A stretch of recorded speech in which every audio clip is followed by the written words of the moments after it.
पुनरुत्थान विद्यापीठ में आप सबका स्वागत है। मैं इंदुमती काटदरे।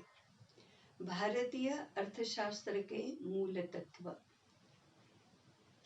अर्थ को जीवन में बहुत महत्वपूर्ण ऐसा स्थान है। भारत के अर्थशास्त्र का विशिष्ट लक्षण है वह धर्म के अनुकूल रहता है। इसलिए धर्म पुरुषार्थ के अनुकूल अर्थ पुरुषार्थ होना चाहिए। वह स्वीकृत पद्धति है, स्वीकृत शास्त्र है। अब धर्म का विचार अलग से करो, अर्थ का विचार अलग से करो, फिर दोनों का सामंजस्य बिठाने का प्रयास करो, ऐसा नहीं होता। तो अर्थ पुरुषार्थ में पग पग पर धर्म अनुस्यूत रहता है। हर वृत्ति प्रवृत्ति को, हर कार्य को धर्म का ही आलंबन रहता है। धर्म के मापदंड पर उसका नापन किया जाता है और उसी प्रकार से हमारा अर्थ व्यवहार धर्मानुकूल बनकर चलता है। ये मूलभूत ऐसे नियम है, ये मूलभूत ऐसा विचार है। अब इसके आधार पर यदि हम विचार करें तो जो भी अर्थ हम अर्जित करते हैं, अर्थात जो भी कमाई हम करते हैं, जो भी लक्ष्मी अर्थ पुरुषार्थ के परिणाम स्वरूप हमारे पास में आती है, उसकी 3 प्रकार की गति होती है। एक, उसका भोग करो, अर्थात जो जो भी चाहिए, जो भी इच्छा और आवश्यकता है उनकी पूर्ति करो, अर्थ से पूर्ति करो। दूसरा है दान। दान का सीधा सीधा अर्थ है दूसरों के लिए हमारे स्वामित्व वाले अर्थ का उपयोग करो, विनियोग करो। बिना दान के भोग नहीं कर सकते, और 2 में से एक भी नहीं किया तो फिर उसकी तीसरी गति है नाश। भोग भी नहीं किया और दान भी नहीं दिया और केवल भंडार में, केवल कोष में संग्रहित करके ही रखा, केवल संग्रह किया, तो वह नष्ट ही होती है। इसलिए भोग, दान और नाश, ये 3 उसकी गतियां होती है। तो इसलिए अब हम नष्ट तो नहीं होने देना चाहेंगे, इसलिए केवल संग्रह संग्रह संग्रह करके कंजूस का कोठार नहीं भरेंगे, कंजूस का कोष नहीं भरेंगे। ये तो बहुत स्वाभाविक है। अब बचे 2, भोग और दान। तो भोग के भी धर्म दृष्टि से अनेक प्रकार से विचार किया गया है, दान के बारे में भी अनेक प्रकार से विचार किया गया है। दान का अर्थ है कि जो भी अर्थार्जन करता है उसे केवल अपना विचार नहीं करना है। भोग करने वाले जो बाकी सारे लोग हैं, बाकी सारे प्राणी आदि सब हैं, उनका भी विचार करना है। इसलिए पहला छोटा सा सूत्र बनता है, भोग करने के लिए, करने से पहले दूसरों को दो, कृतज्ञता बुद्धि से दो, विनयशीलता से दो, उसकी घोषणा किए बिना दो। देखो मैं दान करता हूँ ऐसा किसी को बताए बिना दो। किसी को दान जिसको देते हैं उसको उपकार वश बनाए बिना दो, उसको लाचार बनाए बिना दो, उसको बहुत अनुनय विनय करना पड़े हमसे दान प्राप्त करने के लिए, ऐसा न करो। सम्मान पूर्वक दो, बुद्धि पूर्वक दो, सुपात्र को दो, जिसकी आवश्यकता है उसको दो, विनय पूर्वक दो। अरे मैं तो कितना कम दे रहा हूँ, मेरी अगर चले तो मैं और भी दूं, और भी दूं, ऐसा भाव मन में रखकर दो। जितनी हमारे पास संपत्ति है उसके अनुपात में दो। ऐसे सारे बहुत नियम दान के संबंध में बताए गए हैं। कितना भी कम कमाते हो तो भी दान करना अनिवार्य है। इतना दान का महिमा है। इसलिए ऐसा नहीं है कि लाख रुपया कमाने वाला ही दान करेगा, नहीं, 10 रुपया कमाने वाला भी दान करेगा।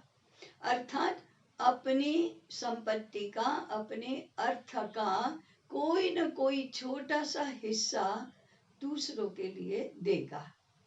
फिर वो पशु पक्षी के लिए हो, फिर वो वृक्ष वनस्पति के लिए हो, फिर पंचमहाभूतों के लिए हो, या प्राणियों के लिए हो, या मनुष्यों के लिए हो, किसी को न किसी को दिए बिना उपभोग नहीं करना।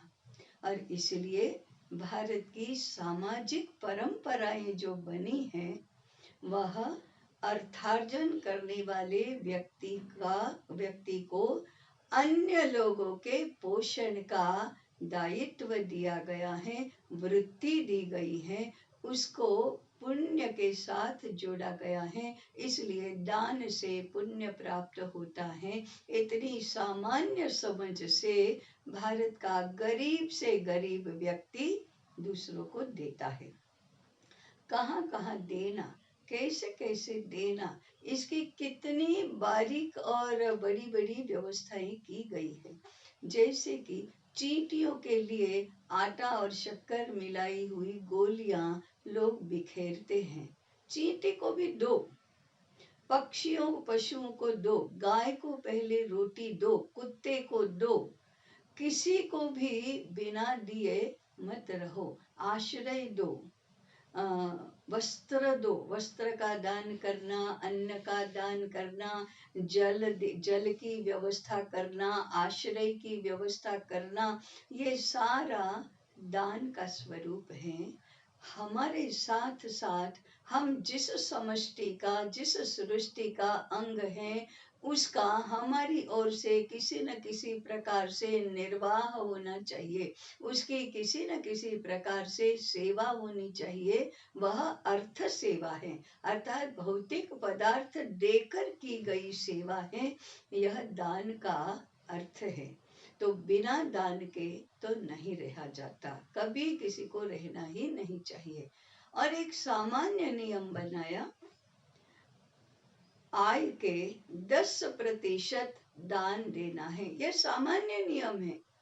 आप और अधिक बढ़ा सकते हैं इसको, आप 50% कर सकते हैं, 80% कर सकते हैं, 90% भी कर सकते हैं। केवल 1% स्वयं के लिए रखकर 99% दान कर सकते हैं। 10% से कम तो न करो।